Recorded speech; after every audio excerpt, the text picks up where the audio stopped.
एक आदमी जो दुनिया में बहुत होशियार समझा जाता था, लेकिन जब उसकी मौत हुई तो कब्र में उससे सिर्फ 3 सवाल पूछे गए और वो उनका जवाब नहीं दे सका। एक शहर में एक आदमी रहता था। वो दुनिया के कामों में बहुत तेज था। पैसे कमाना, लोगों को इम्प्रेस करना, अपनी तारीफ सुनना, बस इसी में लगा रहता। लोग उसे सक्सेसफुल कहते थे, लेकिन एक चीज थी जिसे वो हमेशा नजरअंदाज करता था, अल्लाह की इबादत। नमाज का वक्त होता तो कहता अभी काम जरूरी है, कुरान की बात होती तो कहता बुढ़ापे में सब कर लूंगा। धीरे धीरे उसका दिल सख्त होता गया। एक दिन वो अचानक बीमार पड़ गया। डॉक्टर आए, दवाई हुई, लेकिन हालत खराब होती गई। एक रात उसने महसूस किया कि उसकी सांसें धीमी पड़ रही हैं। उसकी आंखों में डर था।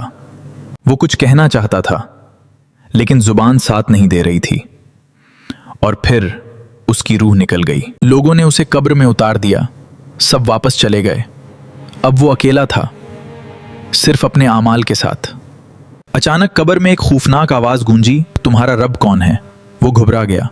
दुनिया में उसने कभी अल्लाह को याद ही नहीं किया था। फिर दूसरा सवाल आया, तुम्हारा दीन क्या है? उसकी आंखों में आंसू आ गए। उसे समझ आ गया कि दुनिया की सारी शोहरत, सारे पैसे यहां किसी काम नहीं आ रहे। फिर तीसरा सवाल पूछा गया, तुमने अपनी जिंदगी किस में गुजारी? वो टूट गया। उसे याद आया कितनी नमाजें छोड़ी थीं, कितने गुनाह किए थे, कितनी बार अल्लाह को भुला दिया था।